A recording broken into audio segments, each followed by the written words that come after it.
bagong Pilipinas, bawal ang waldas.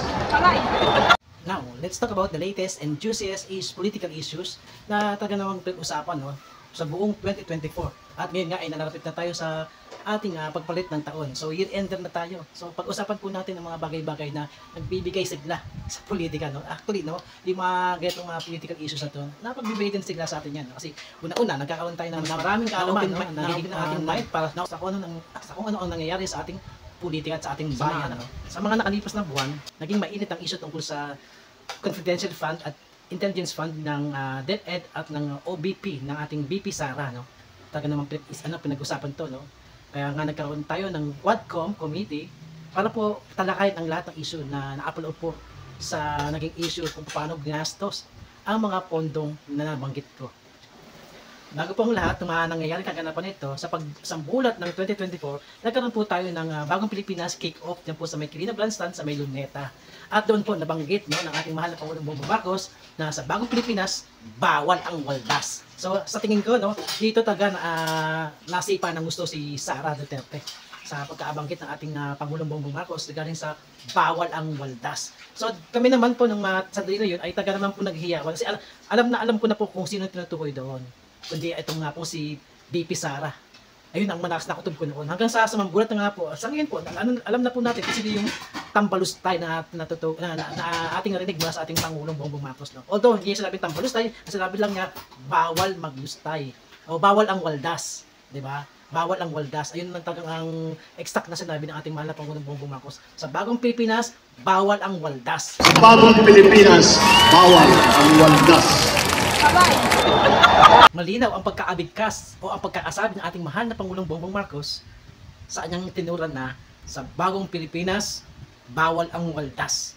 Diyan pa lang, na-gets ko agad ang pakahulugan, kung ano ibig ipakahulugan ng ating mahal na Pangulong Bongbong Marcos at kung sino ang kanyang tinutukoy. Kasi December pa lang nung bago mag-2024 no 2023 ay meron ng COA report regarding sa disallowances ng ating BP Sara. At kung inyo rin matatandaan na noong May 2023 na kung saan malakas ang ugong na mayroong gustong magkaroon ng kudita sa Kongreso para mapatalsik si Speaker Martin Romualdez at papalitan ni Gloria Arroyo. Pero sa dahil hindi ito naganap dahil nabuking ng ating SMR na si Speaker Romualdez, kaya itong si Sara ay dagliang siyang nagbitiw bilang isa sa miyembro ng Lakas CMD. Di po ba? At doon din niya binigkas ang salitang tambaluslos. Yun po ang katotohanan. Diba? O sige, simulan natin kung ano ba nagawa ni Sara versus sa mga nagawa ng ating mahal na Pangulong Bongbong Marcos na alam naman po natin napatay ni PBBM, trabaho lang ng trabaho. Hindi niya pinapansin yung mga gulo, yung mga paninira sa kanya ng mga Duterte at mismo mga Duterte. Yung minumura si PBM, yung sinasabing sabi nga ni Sara hindi raw marunong maging presidente, pero siya sinasabi niyang hindi raw marunong magpresidente ang ating mahal na Pangulong Bongbong Marcos. Ikaw ba, Sara, marunong ka maging vice president? Kahit hindi vice president, ikaw ba marunong ka maging Secretary of Department of Education? Marunong ka ba? So kapag marunong ka maging secretary ng DepEd, dapat it only proves na maaari ka maging magaling na vice president. Kaso hindi . So, wala kang karapatan na magsalita sa ibang tao na hindi ito marunong maging presidente. Especially sa ating mahal na Pangulong Bongbong Marcos.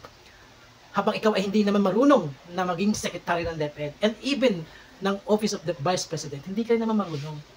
So, ito na, sa lahat ng mga yan na nabanggit ko, umpisa na natin kung isa-isa kung ano yung mga nagawa ni BP Sara.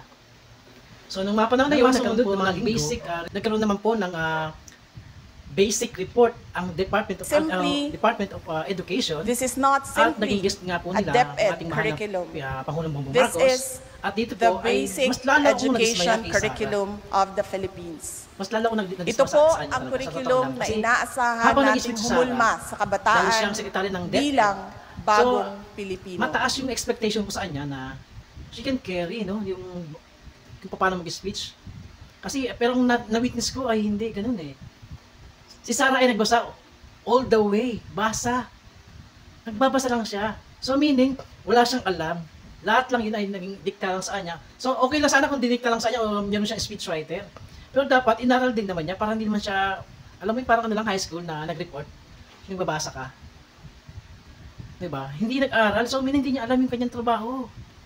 Hindi siya nagtatrabaho. On the other hand, after na speech sa napakahaba, na nagbasa lang naman siya, na wala namang kwenta yung mga sinabi niya, kasi binasa lang niya eh. Wala sa puso, wala sa isip niya, wala sa kokote.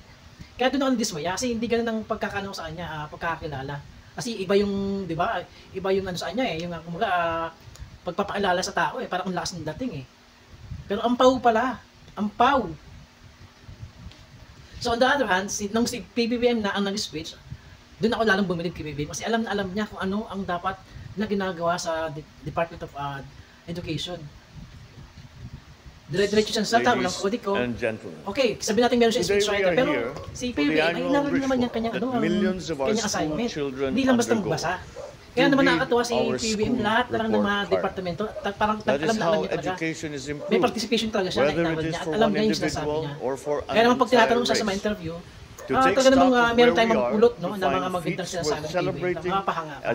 Hindi yung ano lang, basta-basta ang sabit lang. Although, may mga times na nagbakil o nag-ano siya, si PBBM, it's normal. Kahit naman nakakait naman sila naggaganyan eh, hindi parang nag-murmur na ganyan. Okay lang naman yun, no problem yan. Ang importante yung naman ng utak naman. Yung alam mo yung sinasabi mo. Then, habang si PBBM ay natrabaho ng trabaho, ito namang si VP Sara, putak ng putak, pero walang utak. At ang lakas ng loob niya ng salita laban sa kay President Bongbong Marcos na ito raw ay walang alam o hindi marunong maging presidente. Wait, ang tapat ng tanong ay, ikaw ba magaling ka maging secretary ng DepEd o ng OPB o ng Office of the Vice President? Di ba hindi? Kaya ka nga umalis resign bilang secretary ng Department of Education eh. Kasi alam mo, umpisa pa lang na hindi ka magaling. Kaya nga, during nung campaign period, ni isa sa mga debate, wala kang inatenan. Hindi ka talaga pina-attend ng unity team. Dahil alam naman nila kung ano yung laman ng utak mo. Wala. Empty. Kaya kung magyayabang ngayon, VP Sara, sana ikaw yung magaling. Kaso hindi ka nga magaling eh. Kaya ka nga nag-resign eh. At ang lakas ng loob mo na manghingi ng 100 billion na budget para sa Department of Education at sinasabi mo kapag nabigyan ka ng 100 billion na budget, solve ang problema sa DepEd. Ay, style ng tatay mo ang style mo. 'Di ba? Ang tatay mo naman, in 3 to 6 months, solve ang problema sa droga. Later on, after a year, ano sabi niya? Hindi niya masasolve. Kahit bigyan siya ng 100 years, hindi niya masasolve ang problema sa droga. Sinabihan ko po ang Pangulo na if you give me 100 billion, I will solve all the problems of basic education. And that is what I want to reiterate as well to Congress and the House of Representatives. If you give me, give us, the people here sitting in front of you, 100 billion, we will be able to solve the problem in 6 years. Kamakailan lamang po ang ating mahal na Pangulong Bongbong Marcos ay bumisita po sa Davao del Norte upang iparamdam ang kanyang tapat at walang halong politikang pagtulong sa ating mga kabayan doon po sa Davao del Norte. At doon din po naganap ang pagbibigay o pagdistribute ng land titles at certificate of condemnation with mortgage o release with mortgage para naman po sa ating mga kabayan na talaga naman pong baon na sa utang sa pagbabayad sa ating gobyerno. Pero this time po, ang ating gobyerno, sa pamahala po ng ating mahal na Pangulong Bongbong Marcos, ay wala na pong utang ang mga magsasaka. At syempre, ito ay dahil sa pamumuno po ng ating Department of Agrarian Reform sa Davao Region o Region 11, at mayroon pong kabuang halaga na utang ng ating mga kababayan na nakondon na po ng ating gobyerno. Ito po ay humigit kumulang na 528 million pesos. 528 million pesos, more or less. At syempre, ang total naman na ipamigay ng mga land titles ay higit kumulang na sa 9,000 mahigit. 9,000 na land titles po ang naipamahagi na sa ating mga magsasaka. Ganun po kasuporta. Ang suportang binibigay ng ating pamahalaan sa ating mga magsasaka para lamang po makapagpatuloy ng buhay, ng kanilang mga buhay at ng kanilang pangarap para sa kanilang pamilya na hindi naman sila bigat na bigat. Dahil sa totoo lang po, napakahirap po ang pagsasaka, no? Ang maging magsasaka, napakahirap po yung trabaho na yan. At sila rin po ang dahilan kung bakit tayo mayroong mga pagkain sa ating hapagkainan. Kaya, sa iyo po, mahal na Pangulong Bongbong Marcos, saludo po kami sa inyo sa pagtulong sa ating mga kababayang Pilipino, especially sa mga magsasaka na siya naman pong bayani ng ating lahi, no? Dahil sila po ang sumusuporta sa atin upang maging matatag at malakas ang ating ekonomiya. Marami pong salamat, mahal na Pangulong Bongbong Marcos, sa inyong mga ginagawang kabutin para sa aming mga Pilipino, especially sa ating mga farmers, fishermen, and other na mga iba't ibang industry ng ng ating bayan, no? Dahil lahat sila ay bibigyan ng tulong, hindi sinisino. Kahit anumang politika ang pinapaniwalaan nito ay hindi nagmamatter kay President Bongbong Marcos, dahil lahat ay open kay President Bongbong Marcos. Walang halong kulay, walang halong politika, lahat po ay kaya niyang tulungan at tutulungan po niya ng ating gobyerno.